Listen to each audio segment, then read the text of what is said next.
Bonjour à tous, bienvenue sur Ma vie d'entrepreneur, le podcast des ambitieux et ambitieuses. Je suis Tendresse Bouinissa, consultante marketing et communication. J'accompagne depuis 2018 les entrepreneurs et les porteurs de projets, les entrepreneurs pour les aider à doubler leur chiffre d'affaires et les porteurs de projets pour les accompagner sur tout ce qui est business plan, stratégie, marketing, positionnement, études de marché, etc., etc., pour leur permettre tout simplement de lancer une entreprise viable, structurée, ne pas faire d'erreurs et n'oublier aucune étape. Je suis fière d'avoir accompagné des entrepreneurs qui aujourd'hui réalisent des millions d'euros de chiffre d'affaires, sont invités à l'Élysée chaque année ou ont réalisé plus de 60 000 euros de business juste après la formation. Alors n'hésitez pas à aller consulter la story à la une sur Instagram qui s'appelle Client pour découvrir les cas clients accompagnés. Alors, aujourd'hui, je vais vous faire un espèce de petit cours sympathique sur comment en fait utiliser la présence en ligne et la e-réputation, c'est comme ça qu'on appelle ça, pour améliorer les ventes de son entreprise. D'accord, cette idée de podcast m'a été donnée par une cliente. Alors au début, je pensais à le faire plus en forme de mini-formation offerte. Donc je vais peut-être la faire aussi en formation offerte. Je vais voir en fonction de l'accueil que va avoir ce podcast. Mais la e-réputation, c'est quoi? La e-réputation et la présence en ligne, c'est tout simplement ce que Internet dit de vous. Pourquoi? Parce qu'il faut savoir, et ça je l'avais dit dans un podcast qui s'appelait Comment doubler son chiffre d'affaires, quand un client est intéressé par votre produit ou service, ne pensez pas qu'il va juste s'arrêter à votre Instagram. Alors oui, il y a des clients, ils vont juste regarder le Instagram, ils vont vous contacter. Mais il ne faut pas oublier que la plupart vont aller vous googler sur Internet. La plupart vont taper le nom de votre boîte sur Internet, vont voir quels sont les avis sur votre produit et vont un peu fouiller sur Internet pour savoir si, oui ou non, d'après Internet, il peut avoir confiance en vous. Alors il y a plusieurs éléments que je vais vous expliquer pour que vous puissiez les analyser, pour pouvoir vous améliorer votre présence en ligne et favoriser la conversion d'un client. Alors, avant de commencer, on va parler d'abord chiffres. Je vais vous donner des chiffres, des faits concrets. Avant ça, quand même, on va définir concrètement la e-réputation. Parce que c'est vrai que je vous ai dit globalement qu'est-ce que c'est, mais je vais vous donner une petite définition. L'e-réputation, c'est le résultat en termes d'image et de contenu produit et diffusé par l'entreprise. Mais surtout, celui diffusé également par les internautes, c'est-à-dire ce qu'ils ont dit sur vous, sur des blogs, sur les réseaux sociaux, sur des plateformes d'échange vidéo, des forums et autres espaces communautaires. L'e-réputation, c'est ce que Google dit de vous, comme je le disais en introduction. Maintenant, chiffres. 88% des internautes consultent les avis avant d'acheter ou de se rendre en magasin. 90% des consommateurs qui ont consulté des avis en ligne avant un achat déclarent que les avis positifs ont influencé leur décision. Alors, ça ne veut pas dire que c'est gravissime d'avoir des avis négatifs. Il y a tout simplement des choses et des actions à mettre en place quand il y a des avis négatifs, et ça je vais en parler un peu plus loin dans le podcast. D'accord? C'est pour ça que c'est important de googler le nom de votre marque et le nom de chaque produit que vous vendez sur Internet et sur vos réseaux, sur les réseaux sociaux également. Mais d'abord sur Internet parce que la première plateforme que les gens vont aller regarder, c'est d'abord Google. D'accord? Autre chiffre. Après avoir reçu un courrier promotionnel, donc c'est-à-dire une newsletter, un emailing, ou après avoir visionné une publicité de vous sur Internet, enfin pardon, pas sur Internet, mais sur la télé, donc à mon avis, vous devez pas être beaucoup qui m'écoutez, qui devait faire de la télé, donc vous, ça va être principalement après avoir reçu une campagne emailing, une newsletter. 85% vont aller vous googler sur Internet, 36% vont se rendre sur votre point de vente pour demander des informations. Là, on parle de demander des informations, voilà, ça m'intéresse, pourquoi pas, je veux en savoir plus. La plupart du temps, ils vont d'abord aller sur Internet. Certains 36% vont aller dans votre point de vente, si vous avez un point de vente. 8% vont vous demander des informations par email ou courrier, mais bon, ça c'est plus email. Et 6% vont vous appeler par téléphone pour avoir des informations. Donc ça veut dire que la plupart vous Google avant de vous contacter directement avant d'acheter. D'accord? Donc certes, c'est bien d'avoir un numéro de téléphone, un contact, c'est bien de pouvoir être accessible, c'est très important. Surtout, surtout quand on vend des produits chers. Mais la première des choses, c'est surtout être bien, avoir une bonne visibilité, une bonne présence en ligne. Autre chiffre, mais ça reprend un peu ce que j'ai dit tout à l'heure. J'ai dit 88% vont se renseigner sur vous sur Internet. Donc quand ils se renseignent sur vous, c'est sur Trustpilot, TripAdvisor, etc., etc. Tous ces sites où on peut laisser des avis. Page jaune, ça compte aussi, hein, et toute la clique. Et 52% vont se renseigner sur vous sur les réseaux sociaux. Donc Twitter, Facebook, etc., etc. Pinterest et toute la clique. D'accord? Maintenant, on va parler des avis négatifs. 30% des gens renoncent à l'achat après avoir vu beaucoup d'avis négatifs. 66% reportent l'achat à plus tard. Donc c'est vrai que les avis négatifs, alors il faut en avoir parce que c'est un peu suspect de n'avoir aucun avis négatif, d'avoir sur 1000 avis que du 100% vrai. Je pense que les gens ils vont être un peu plus dubitatifs, se poser un peu plus de questions, mais avoir 3 sur 5 étoiles, c'est une catastrophe. Soyons sérieux. 4, 4,5, c'est une bonne note. Mais 3, en dessous de 4, moi je trouve que c'est une catastrophe et il faut faire quelque chose. Soit pousser les gens, pousser les clients à laisser des avis, mais ça je vais en parler un peu plus tard de quelle manière. Mais voilà, en tout cas les avis ont un impact pardon, sur la décision d'achat. Maintenant je vais vous donner d'autres chiffres. Alors, 87% des personnes sur les 96%. En fait, il y a 96% d'internautes qui sont influencés par l'irréputation de la marque. C'est-à-dire ce que Google va dire de vous. D'accord?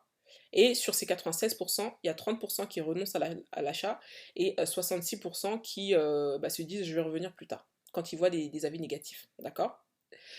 Donc, sur ce pourcentage-là, il y a, donc je parle des 96% qui sont influencés par les avis, il y a 87% qui sont dissuadés par la présence d'avis négatifs, 79% sont dissuadés par la faible notoriété du site internet et 85% sont dissuadés quand ils voient des mauvais articles sur vous dans la presse. Donc première chose, c'est les avis qui les dissuadent. D'accord? Dans tout ce qui est avis négatif, on compte tout, hein. C'est vrai que j'ai parlé principalement des réseaux sociaux, TripAdvisor et tout ce qu'on laisse sur Internet et tout ça.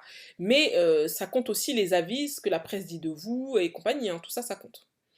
Donc 87%, hop, avis négatif, c'est mort, j'achète pas. 85% c'est les avis négatifs de la presse, où là je me tire, j'achète pas. Et 79% c'est pas trop lié aux avis négatifs, là on est plus sur je suis dissuadée parce que l'entreprise n'est pas trop connue sur Internet. C'est-à-dire que, et j'en parlais en plus dans le podcast Comment doubler son chiffre d'affaires, c'est la première chose à faire, c'est mettre plein de liens sur Internet qui vont renvoyer vers votre site. C'est-à-dire, je tape le nom de votre marque et sur toute la première page de Google, je n'ai que des informations sur vous. Au moins sur les 2 premières pages. C'est important. Parce que justement, ça montre une certaine notoriété qu'a votre entreprise. Si je tape le nom de votre marque, j'ai que 2 liens, c'est pas rassurant pour un client. C'est ça l'irréputation. C'est que comme on sait que les internautes, c'est la première chose qu'ils vont faire, c'est vous googler. Ils vous googlent, ils retrouvent 3 liens, c'est ultra pas rassurant si on vous connaît pas. Donc c'est pour ça que ça sera aussi important de développer aussi votre notoriété via les publicités, via les influenceurs, etc. Parce que si on n'entend jamais parler de vous, on a entendu parler de vous une fois dans une publicité, je vais sur internet, j'ai pas une très bonne présence digitale, c'est pas rassurant. Et donc 79% n'achètent pas à cause de ça. Ça c'est une information très importante à prendre en compte. Alors, maintenant, pourquoi c'est important? Pourquoi c'est important et qu'est-ce qu'il faut surveiller? Alors, déjà, c'est important d'avoir une bonne présence en ligne pour anticiper les crises. Si vous voyez qu'il y a un espèce de bad buzz qui commence à arriver, des mauvais négatifs, des mauvais commentaires, des choses négatives qui commencent à se dire sur vous, tout de suite, vous êtes capable d'optimiser et d'éviter que il y ait y ait du feu, en fait. Tout simplement. Dès qu'il y a la fumée, hop, on arrête tout de suite pour qu'il n'y ait pas du feu. Ensuite, c'est pour améliorer le produit, bien entendu, et augmenter le trafic de votre site ou de votre magasin. Évidemment, plus vous voyez des mauvais avis sur Internet sur vous, même ne serait-ce que 2 ou 3, on s'en fiche en fait. Il faut tout de suite optimiser. Il faut tout de suite réagir vous en interne et savoir comment je vais faire du coup pour améliorer mon produit. Et ensuite, le point 3, c'est ça va vous permettre tout simplement de ne pas perdre de clients potentiels, bien entendu, et de rassurer les futurs clients. Ça, c'est très important. C'est pour ça qu'il faut avoir, comment dire, la main mise, entre guillemets, sur votre présence en ligne et et tout simplement bien la maîtriser. Voilà. Alors maintenant, quelles sont les étapes? Comment maintenant améliorer cette présence en ligne? Alors déjà, moi, la première chose que j'ai dit, c'est avoir une bonne présence digitale. Je tape le nom de ma marque, je tape le nom de mes produits, on retrouve des éléments sur Internet, alors surtout le nom de la marque, on retrouve des éléments, je tiens sur la première, deuxième page de Google, c'est rassurant. J'ai une carte Google My Business où j'ai des avis, c'est aussi rassurant. D'accord? Donc, il faut pousser les clients à laisser des avis. Maintenant, il y a plusieurs choses à surveiller. Il y a Google, bien entendu, il y a les blogs, les sites d'actualité, les sites de commentaires, Yelp, Foursquare, Amazon et toute la clique, les forums, les réseaux sociaux, n'oubliez pas les groupes Facebook, les groupes LinkedIn, c'est important de taper des mots-clés sur votre entreprise et de savoir s'il y a des gens qui ont parlé de vous sur les groupes, donc c'est vraiment indispensable. Et puis YouTube par exemple, tapez des mots-clés sur votre marque et voir ce qui ressort. Parce que si ça se trouve, il y a quelqu'un qui a fait une vidéo sur vous, vous n'êtes même pas au courant, et ça vous permet quand même de savoir et d'avoir des informations. Donc ça, faire de la veille comme ça, c'est indispensable. Maintenant, c'est comment faire. Comment faire, c'est tout simple. Vous avez tout simplement à taper le nom de votre marque. Ensuite, vous tapez site et vous tapez 2 points et vous mettez en fait l'URL du site sur lequel vous souhaitez avoir des informations sur vous. Par exemple, vous voulez savoir qu'est-ce qui se dit sur votre site sur yelp.com par exemple ou sur vous avez quoi d'autre comme site TripAdvisor. Et vous avez juste à taper le nom de votre entreprise. Par exemple, vous, votre entreprise s'appelle Cuba Café, par exemple. Vous tapez site, le mot site, 2 points, et vous tapez yelp.com ou tripadvisor.com. Et du coup, ça va vous sortir toutes les informations que les gens ont dit sur vous sur ces sites-là. Donc ça, c'est important pour pouvoir se filtrer et aller beaucoup plus vite dans votre analyse et d'être beaucoup plus stratégique. D'accord? Vous pouvez aussi identifier quels sont les sites qui ont parlé de vous, qui ont mis un lien qui renvoyait vers votre site. Ça permet d'identifier les backlinks dans le référencement naturel, mais bien sûr, là, il faut rentrer en détail dans un accompagnement, bien sûr, hein, je ne vais pas faire quand même un cours gratuit sur le référencement naturel, mais il y a un truc en référencement naturel qui est important à développer, c'est créer des backlinks, on appelle ça des backlinks, c'est-à-dire des liens d'autres sites qui renvoient vers mon site. C'est-à-dire, plus j'ai d'autres sites qui parlent de moi, et plus mon site va être mieux référencé sur Google. Donc, vous pouvez aller sur les pages jaunes, sur Compass, Europage, créer un Pinterest, un LinkedIn et créer plein de pages réseaux sociaux, même si vous n'êtes pas actif dessus, on s'en fout. C'est juste comme ça renvoie des liens vers votre site. C'est pour ça qu'il y en a qui font de la stratégie presse, parce que le fait que la presse parle de vous et mette un lien qui va renvoyer vers votre site, c'est très rassurant pour Google.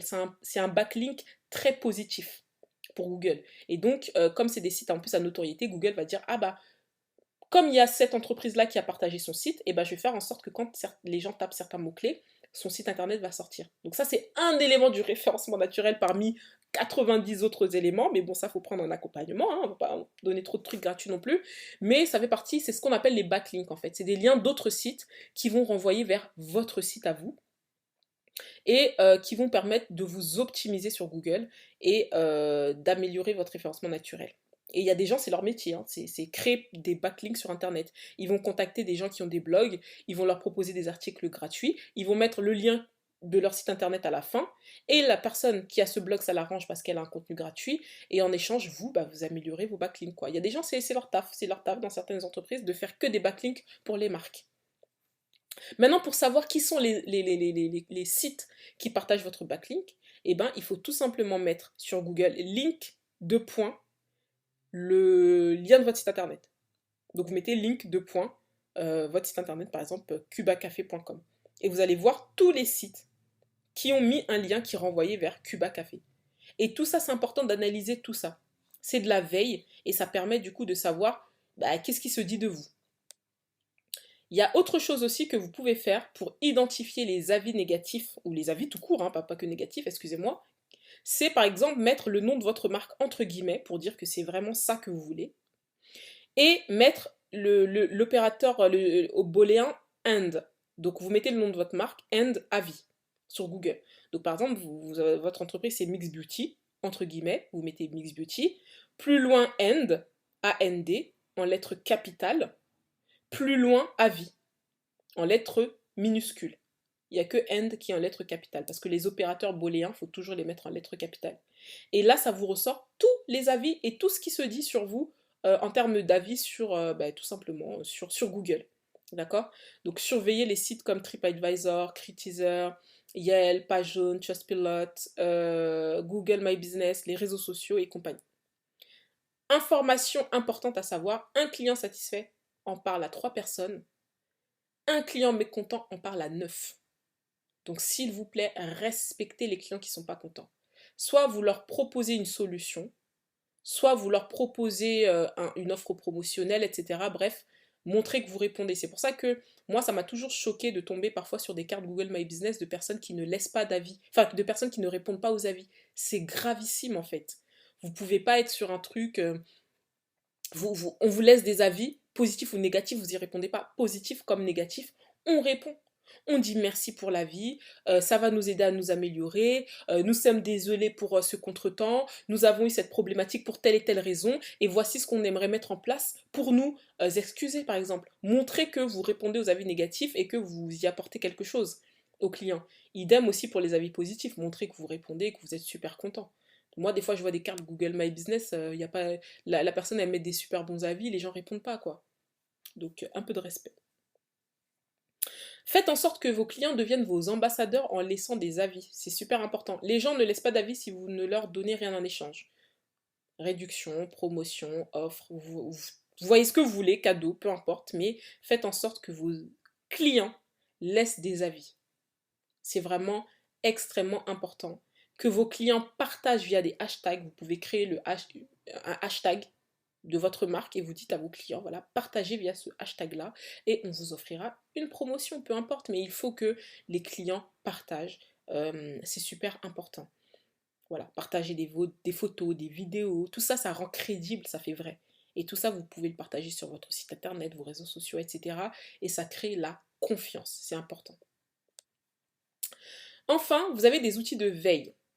Vous avez des outils de veille comme par exemple Google Alert, Talkwalker Alert, Feedly, Scoopit, Mention, NetVise, Synthesio, Rapidly, Alerty, etc. Vous avez pas mal d'outils de veille qui vous permettent, voilà, je ne vais pas forcément rentrer dans trop de détails, mais voilà, vous avez pas mal d'outils de veille vraiment très intéressants qui vous permettent du coup de taper des mots-clés et de recevoir régulièrement des informations sur le mot-clé que vous avez mis à hauteur de combien de fois par semaine vous voulez. Ça vous permet du coup de savoir qu'est-ce qui se dit sur vous. Maintenant, il faut savoir qu'est-ce que vous voulez suivre. Est-ce que c'est le nom de votre marque ou de vos produits? Est-ce que c'est le nom des fondateurs? Parce qu'il peut aussi se dire des choses sur vous derrière votre dos et que vous ne savez pas. Donc c'est pour ça que c'est aussi important de googler des informations sur vous-même. Est-ce que ça peut être des mots-clés sur votre secteur d'activité? Est-ce que vous voulez faire de la veille sur vos concurrents? Enfin, peu importe. Et dernière chose aussi, avant de clôturer cet épisode de podcast, c'est de bosser avec les influenceurs. Parce que les influenceurs, ils créent du contenu sur Internet, donc les blogueurs sont vraiment très pertinents. Ils créent du contenu sur Internet, ils créent des backlinks pour vous. Et tout ça, ça permet du coup de rassurer un futur client, de rassurer un acheteur. C'est pour ça que c'est important de bosser avec des influenceurs. Que ce soit des influenceurs gratuits ou payants, c'est important vraiment de faire des partenariats avec eux, c'est important de les prospecter, de collaborer. Il y a un budget certes, mais c'est quand même important parce que ils mettent du contenu sur le web qui va être dans votre intérêt et qui va être pertinent pour crédibiliser, pour donner confiance à votre client. Donc voilà. J'espère en tout cas que cet épisode de podcast pardon, aura été très intéressant pour vous, vous aura apporté vraiment beaucoup d'informations sur la présence digitale, la présence en ligne, la e-réputation, on appelle ça aussi la e-réputation. C'est vraiment très important de googler, de voir ce qui se dit sur nous, de faire de la veille régulièrement. Ça vous permet vraiment d'optimiser et d'éviter de vous retrouver avec un bad buzz que vous n'avez pas vu venir. Donc voilà, en tout cas pour tout ce qui est accompagnement à la création et développement d'entreprise, n'hésitez pas tout simplement à vous rendre sur mypartners.com. Je partage régulièrement des avis clients, donc n'hésitez pas, en termes de résultats, vous allez être vraiment très bien accompagné, donc n'hésitez pas. En tout cas, merci beaucoup d'avoir écouté ce podcast, j'espère qu'il vous aura été utile. N'hésitez pas aussi à me donner votre avis, et puis je vous dis à la prochaine, au revoir.